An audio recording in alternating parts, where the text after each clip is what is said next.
आज Doubtnut app download करें। Doubtnut पर अपने सभी गणित, रसायन विज्ञान, भौतिक विज्ञान और जीव विज्ञान के डाउट्स का करो सफाया। बस प्रश्न की फोटो खींचो, एक ही प्रश्न को क्रॉप करो और तुरंत वीडियो सोल्यूशन पाओ। अभी डाउनलोड करें। क्वेश्चन हमारे पास है कि खींचा हुआ तार जिसकी लंबाई 114 सेंटीमीटर है को 3 खंडों में विभाजित किया गया है। अब प्रत्येक खंडों के लिए उनकी मूल आवृत्तियों का जो अनुपात है वो दिया हुआ है 4:3:1 के रूप में।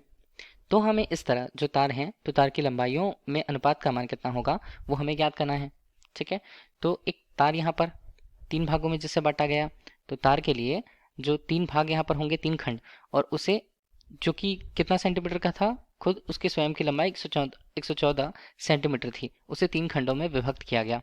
ठीक, तो मूल आवृत्तियों का जो अनुपात है, अभी हम ये कहते हैं कि तार की लंबाइयाँ तीनों खंडों के लिए, प्रत्येक के लिए, पहले के लिए इसे L1 हम ले लेते हैं, दूसरे खंड के लिए उसकी लंबाई को L2 और तीसरे खंड के लिए उसकी लंबाई को L3। ठीक है, और हमने ये कहा कि L1 धन L2 धन L3 मिल करके कुल कितना बनाते हैं, 114 सेंटीमीटर उस लंबाई को प्रदर्शित करते हैं।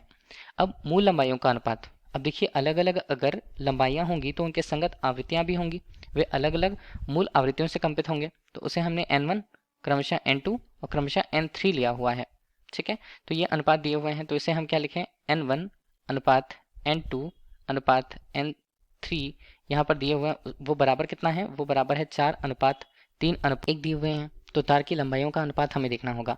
अभी देखिए अगर हम इस तार का उपयोग सोनोमीटर के लिए, जो तार की आवृत्ति है, तो तार की आवृत्ति के लिए अगर हम देखें तो इसका मान कितना होता है, इसका मान अगर n के रूप में हम स्पष्ट करते हैं तो मान होता है 1/2L, और ये बनता है वर्गमूल के अंदर T/m के रूप में। ठीक है, n क्या बता रहा है, आवृत्ति को प्रदर्शित कर रहा है, और L लंबाई को यहाँ पर प्रदर्शित करता है। तो n का मान यहाँ पर क्या होगा, n का मान यहाँ पर होगा 1/L के व्युत्क्रमानुपाती रूप में संबंध। ठीक है, जबकि तनाव का मान, देखिए एक तार में अगर जो तनाव का मान है वो तार के प्रत्येक खंडों में तनाव के मान के बराबर होगा, और प्रत्येक तार के लिए जो उसकी द्रव्यमान होगी वो भी यहाँ पर बराबर होगी प्रति एकांक लंबाई पर।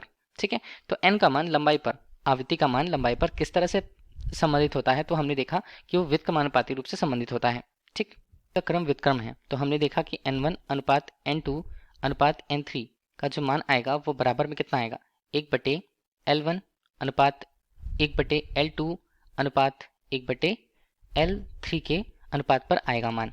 ठीक, यहाँ पर हो गया मान। अब चूंकि अगर हमें लंबाइयों के अनुपात निकालने थे तो उसे हम लिखेंगे L1 अनुपात L2 अनुपात L3 के रूप में।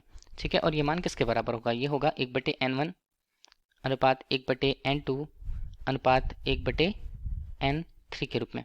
ठीक, तो यहाँ पर अभी हम देखें मान को, तो 1/N1 का मान कितना, 4, अनुपात पर देखें तो N2 का मान कितना, 3, फिर अनुपात पे देखें तो 1:1 ही होगा मान, 4:3:1 में दिया हुआ था।